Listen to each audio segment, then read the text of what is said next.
Hello guys, তো আজ আমরা যাচ্ছি শরৎচন্দ্র কুটির মানে শরৎচন্দ্রের বাড়িতে। এটা আমার বাড়ি পাঁশকুড়াতে, তো আমার বাড়ি থেকে অলমোস্ট 24 কিলোমিটার দূরে।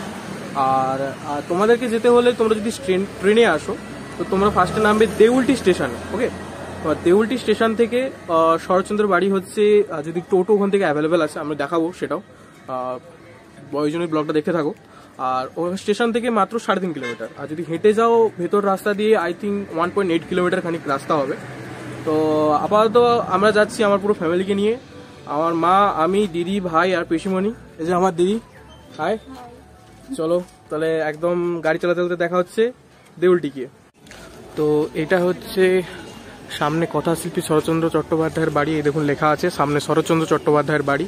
আর এই মূর্তি থেকে ঠিক ওই পথ ধরে যেতে হবে, দিয়ে একটু লেফট সাইডে নিলেই শরৎচন্দ্রের বাড়ি। খুব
যেখানে হচ্ছে চারপাশ থেকে একসাথে বই নিয়ে যেত।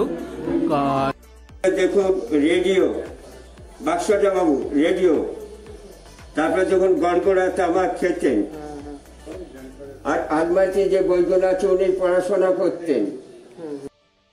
আর পাঁচিলটা ছিল না, রূপনারায়ণ নদীটা দেখি লিখতেন। ওনার লাঠি লাঠি দেখছেন, ওটা লাঠি। আর ওনার নিচে মৃত্যু ছবিটা দেখছেন, এই হচ্ছে হিরণময়ী দেবীর ছবি। এখানে বসে লিখেছিলেন অভাগীর স্বর্গ, বামনের মেয়ে, মহেশ, রামের সুমতি, পল্লী সমাজ, শ্রীকান্ত, 4টে পাঠ আছে। 4র্থ পর্ব।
খুব সুন্দর সুন্দর সাইডে খুব সুন্দর সুন্দর এখানে ফুলের চারা বিক্রি করা হচ্ছে। আর এই যে সেই সমাধিটা তোমরা দেখতে পাচ্ছ, এটা হচ্ছে সেই সমাধি। আর ওখানে খুব ওই যে শরৎচন্দ্রের বাড়ি, তো এই সাইড দিয়ে যেতে হবে হচ্ছে রূপনারায়ণের কুলের ধার ওই পথটা দিয়ে।